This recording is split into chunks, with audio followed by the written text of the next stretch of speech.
துரோணர் பாஞ்சால தேசத்துக்கு சென்று துருபதனிடம் ஒரு பசுமாடு வாங்கி வருவேன் என்று மனைவிடம் கூறிவிட்டு சென்றவர் இப்பொழுது ஹஸ்தினாபுரத்தின் ஆசானாகிவிட்டார். துரோணாச்சாரியாராக மாறி அரசிளங்குமரர்களுக்கு சகல கலைகளையும் கற்றுவிக்க ஆரம்பித்தார். கௌரவர்கள் 100 பேர், பாண்டவர்கள் 5 பேர், அவருடைய மகன் அஸ்வத்தாமன் 6வது ஆளாக சேர்ந்து மொத்தம் 106 பேர்களுக்கு பாடங்கள் போதிக்க ஆரம்பித்தார். வாழ்வீச்சு, வேள்வீச்சு, குதிரை ஏற்றம், யானை ஏற்றம், அம்பு சுரிதல், கதாயுதம், வில்லம்பு, சகல வித்தைகளையும் இளவரசர்களுடன் சேர்ந்து தன் மகனுக்கும் கற்பித்தார். ஆனால் அஸ்வத்தாமன் பாண்டவர்களுக்கு மட்டுமே முக்கியத்துவம் கொடுக்கிறார், நமக்கு கொடுப்பதில்லை என்று துரியோதனன் நினைப்பதற்கு ஏதுவாக அஸ்வத்தாமனும் நினைக்க ஆரம்பித்தான். தனக்கு முக்கியத்துவம் இல்லை, தன்னை தன் தகப்பனார் கண்டுகொள்வதில்லை என்றும் அர்ஜுனனையே குறிக்கோளாக பார்க்கிறார் என்றும் கௌரவர்களுடன் சேர்ந்து அஸ்வத்தாமனும் நினைக்க ஆரம்பித்தான். அதனால் அஸ்வத்தாமன் கௌரவர்களுடன் சேர்ந்து கொண்டான். தான் பயின்ற அத்தனை கலைகளையும் இளவரசர்களுக்கு சொல்லிக் கொடுத்தார். அர்ஜுனன் மிகவும் துல்லியமான வித்தைகளையும் திறமையுடன் கற்றுக்கொண்டான். அவனுடைய திறமை துரோணாச்சாரியரை மிரள வைத்தது. தருமர் சாத்விக குணம் கொண்டவர், ஆனால் அர்ஜுனன் நுண்ணிய குணம் கொண்டவன், நுணுக்கமான திறமையுடன் வளர்ந்தான். பீமன் முரட்டு குணம் கொண்டவன், கதாயுதத்தை எடுத்து யோசிக்காமல் அடித்துவிட்டு யோசிப்பவன் பீமன். நகுல சகாதேவர்கள் வாழ்வீச்சில் திறமையானவர்களாக உருவானார்கள். துரியோதனன் துச்சாதனன் கதையில் பீமனுக்கு நிகராக சகல வித்தைகளையும் கற்றார்கள். சகல வித்தைகளும் அரசிளங்குமரர்கள் கற்று முடித்தவுடன் பீஷ்மாச்சாரியார், நீங்கள் அனைத்து வித்தையும் அரசகுமாரர்களுக்கு கற்றுக் கொடுத்து விட்டீர்கள், உங்களுக்கு என்ன குருதட்சணை வேண்டும் கேளுங்கள் என்று கூறினார். அதற்கு துரோணாச்சாரியார், நான் கேட்கும் குருதட்சணையை கொடுப்பதாக இருந்தால் மட்டுமே நான் கேட்பேன் என்று கூறவே, சரி என்று பீஷ்மர் ஒத்துக்கொள்ளவே, நான் சகல வித்தையும் கற்றுக் கொடுத்ததே இந்த குருதட்சணைக்காகத்தான் என்று சொல்லி அரசிளங்குமரர்கள் அனைவரும் பாஞ்சால தேசத்துக்கு சென்று பாஞ்சால மன்னன் துருபதனை வென்று துருபத மன்னனை கட்டி இழுத்து கொண்டு என்னிடம் கொண்டு வர வேண்டும், உயிருடன் கொண்டு வர வேண்டும், இதுதான் என்னுடைய குருதட்சணை என்று சொன்னார். சரி என்று பீஷ்மர் அரசிளங்குமரர்களை பாஞ்சால தேசத்துக்கு படை இல்லை, அரசிளங்குமரர்கள் மட்டும் அனுப்பி வைத்தார்.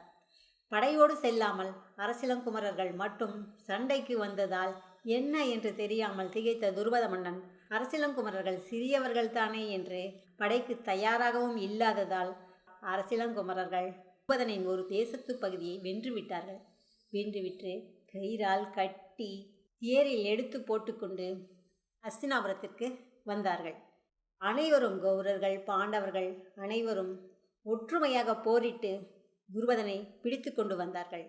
ஆனால் பிடித்து கொண்டு வந்த புகழ் அனைத்தும் அர்ஜுனனையே சார்ந்தது. அர்ஜுனன் தான் கட்டி தேரில் இழுத்து கொண்டு வந்து துரோணர் முன் நிறுத்தினார்.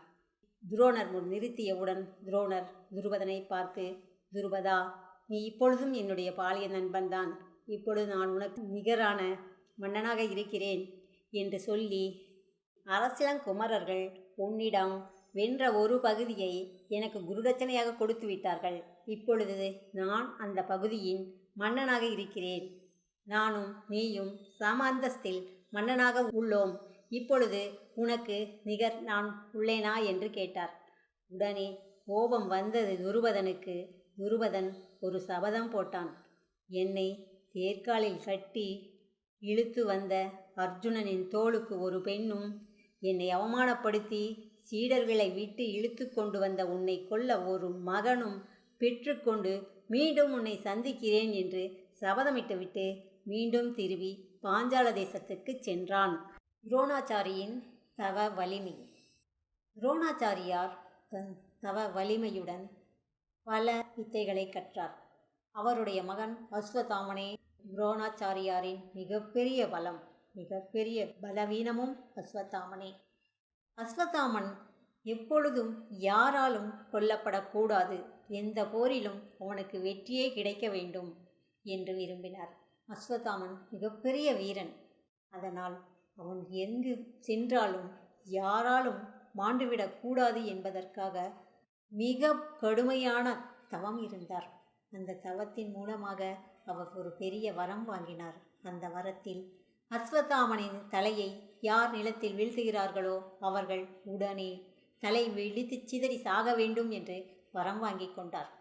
அந்த வரத்துடன் அஸ்வத்தாமனை போற்றி வளர்த்து வந்தார். அஸ்வத்தாமன் பெரியவனாகி மிகவும் பலசாலியாக மிகப்பெரிய வீரனாக இருந்தான். இப்பொழுது துருபத மன்னன் துரோணாச்சாரியரை கொல்வதற்கு ஒரு மகனும் தேர்காலில் கட்டி இழுத்து வந்த அர்ஜுனனுக்கு ஒரு பெண்ணும் பெற்றுக்கொண்டு தான் மீண்டும் பார்ப்பேன் என்று சொன்னதை பார்ப்போம். துருபதனின் பாஞ்சால தேசத்துக்கு செல்வோம். பாஞ்சால தேசத்தில் துருபதனுக்கு திரௌபதியும் திஷ்டதுய்மன் என்ற மகனும் பிறந்தார்கள். திரௌபதியின் பிறப்பு நெருப்பில் இருந்து வந்தாள் திரௌபதி என்பதை திரௌபதியின் அத்தியாயத்தில் பார்க்கலாம். இப்பொழுது துரோணரை பற்றி மட்டுமே பார்க்கலாம். திஷ்டதுய்மன் துரோணரை கொல்வதற்காகவே பிறந்தவன். திரௌபதி பாஞ்சால தேசத்து இளவரசி பாஞ்சாலி என்ற பெயருடன் இருந்தாள். பாஞ்சாலியே அர்ஜுனனை மணந்தாள். அர்ஜுனனை மணந்து பாஞ்சாலியை சுயம்வரத்தில் அர்ஜுனன் மட்டுமே மணந்து கொண்டு தன் தாயிடம் வந்தான். தாய் குந்தவி பிராட்டி, அம்மா எனக்கு ஒரு கன்னி கிடைத்திருக்கிறாள் என்று அர்ஜுனன் சொன்னதை தவறாக புரிந்து கொண்டு, அம்மா தனக்கு ஒரு கனி கிடைத்திருக்கிறது என்று சொன்னதாக நினைத்து கொண்டு ஐவரும் பகிர்ந்து கொள்ளுங்கள் என்று குந்தி தேவி கூறிவிட்டார். குந்தி தேவி அப்படி கூறியதால் என்ன செய்வது என்று தெரியாமல் அர்ஜுனன் திகைத்தான். வந்தது ஒரு பெண், எப்படி ஐவர் பகிர்ந்து கொள்வது என்று ஆச்சரியப்பட்டான். அப்பொழுது அவர்கள் ஒரு கிராமத்தில் அண்டி பிழைத்தார்கள். அதற்கு காரணம் துரியோதனன் பஞ்சபாண்டவர்கள் மீது மிகுந்த வன்மம் கொண்டிருந்தான். அந்த வன்மத்தால் அரக்கு மாளிகை கட்டி அதில் 5 பேரையும் வைத்து குந்தி தேவியையும் சேர்த்து அந்த அரக்கு மாளிகைக்கு நெருப்பு வைத்து விட்டான். அந்த நெருப்பில் அரக்கு உருகி அறுவரும் இறந்து விடுவார்கள் என்று எண்ணி மணப்பால் குடித்து கொண்டு தன் மாளிகையில் படுத்திருந்தான்.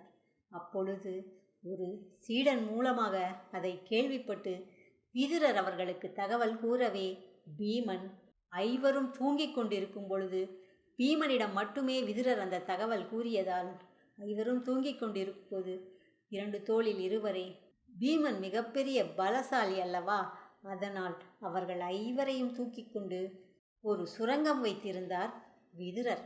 அந்த மாளிகை கட்டும் பொழுதே அந்த சுரங்கத்தில் இருந்து வெளியே செல்வதற்கு ஒரு சுரங்க வழி அமைத்து வைத்திருந்தார். துரியோதனின் கெட்ட புத்தியையும் வன்மத்தையும் கண்டு விதுரர் அவனுக்கு தெரியாமல் பல நல்ல விஷயங்களை பாண்டவர்களுக்கு செய்து கொண்டிருந்தார். இவர்கள் அறுவரும் சுரங்கம் மூலியமாக வெளியே வந்து அஸ்தினாபுரத்தில் கௌரவர்களுக்கு தெரியாமல் இரகசியமாக வாழ்ந்து கொண்டிருக்கும் பொழுதுதான் பாஞ்சால மன்னன் திரௌபதிக்கு சுயம்வரம் ஏற்பாடு செய்திருந்தான். அந்த சுயம்வரத்தில் சென்று தான் அர்ஜுனன் பாஞ்சாலியை மணந்து கொண்டு வந்திருந்தான்.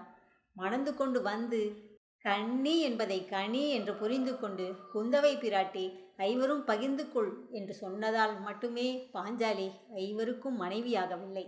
அதற்கு முன்னால் பாஞ்சாலிக்கு எப்படி 5 கணவர்கள் அமைந்தார்கள் என்பதையும் சகுனியின் சூதாட்டத்தையும் அடுத்த அத்தியாயத்தில் பார்க்கலாம்.